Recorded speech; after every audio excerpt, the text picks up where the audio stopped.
ایک خوبصورت وادی میں جہاں سبز گھاس پر شبنم کے قطرے موتیوں کی طرح چمکتے تھے، ایک چھوٹا سا گاؤں بستا تھا۔ اس گاؤں میں ریحان نام کا ایک لڑکا رہتا تھا۔ ریحان کا دل بہت معصوم اور اس کی آنکھوں میں بڑے بڑے سپنے تھے۔ وہ دن بھر گاؤں کے کھلے میدانوں میں گھومتا، آسمان کی رنگت، پرندوں کی پرواز اور بہتی ندی کی لہروں کو دیکھتا رہتا۔ ریحان کو ان سب چیزوں کو کاغذ پر اتارنا بہت پسند تھا، لیکن اس کے گھر میں کاغذ یا قلم خریدنے کے لیے پیسے نہیں تھے۔ وہ مایوس نہیں ہوا، بلکہ مٹی پر ایک چھوٹی سی لکڑی سے تصویریں بنانا شروع کر دیا۔ کبھی وہ سورج کو مسکراتے ہوئے بناتا، کبھی خوبصورت پھولوں کی کتاریں اور کبھی اپنی ماں کے چہرے کی جھریوں کو۔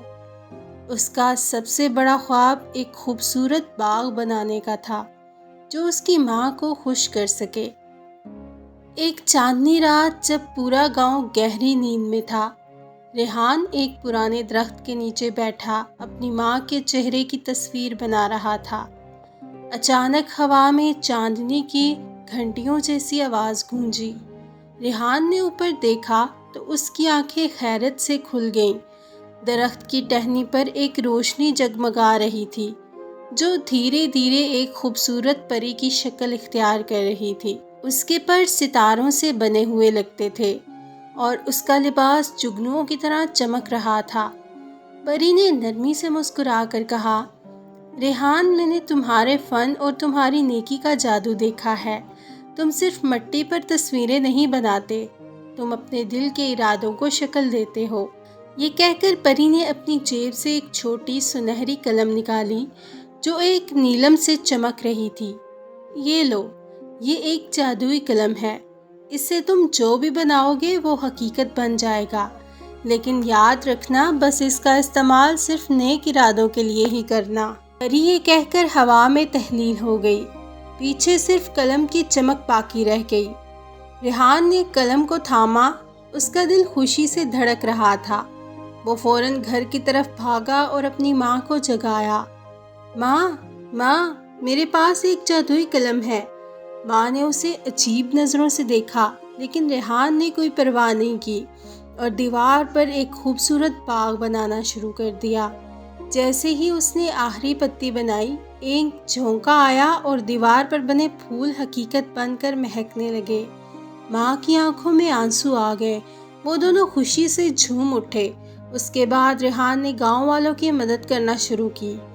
جب گاؤں میں بارش نہیں ہوتی تو اس نے ایک بڑی ندی بنائی جس سے گاؤں کی زمینیں دوبارہ سیراب ہو گئیں۔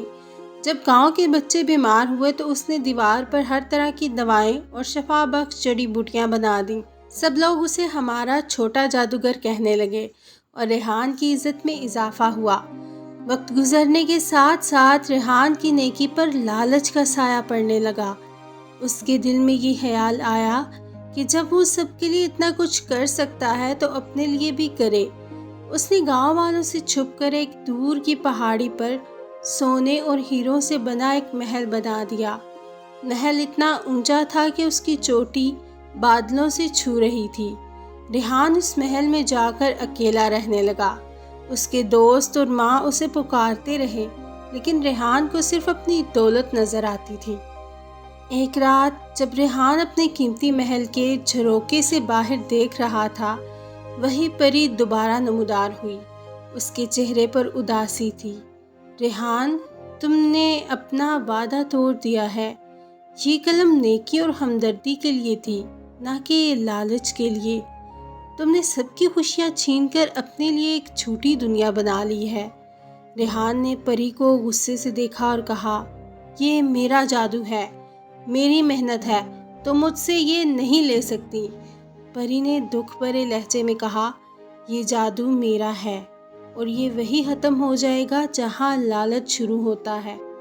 جیسے ہی پری نے اپنی انگلی اٹھائی، محل کی دیواریں دھول بننے لگیں، سونے کے پہاڑ مٹی کا ڈھیر بن گئے اور ہیرے ٹوٹ کر پتھر بن گئے۔ ریحان نے دیکھا کہ اس کی ساری دولت اور طاقت ایک لمحے میں ختم ہو گئی۔ ریحان زمین پر گر پڑا، اس کے دل میں پچھتاوے کی آگ جل رہی تھی۔ وہ رونے لگا۔ اسی وقت اس کی ماں نے اسے ڈھونڈ لیا اور اسے اپنے گلے سے لگا لیا۔ ریحان نے ماں کو دیکھا، جس کا چہرہ اب بھی محبت اور پرواہ سے روشن تھا۔ اس نے محسوس کیا کہ اس کی اصل خوشی محل اور دولت میں نہیں، بلکہ اس محبت اور رشتے میں تھی جو اس کے پاس تھا۔ ریحان نے پھر سے اپنی لکڑی اٹھائی اور مٹی پر تصویریں بنانا شروع کر دیا۔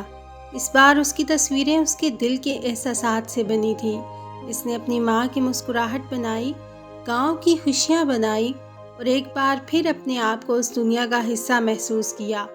اس نے سمجھ لیا کہ اس کے ہاتھ میں کوئی جادوئی قلم نہیں تھی، بلکہ اس کے دل میں وہ جادو تھا جو دوسروں کو خوشیاں دے سکتا تھا، اور یہی سب سے بڑا جادو تھا۔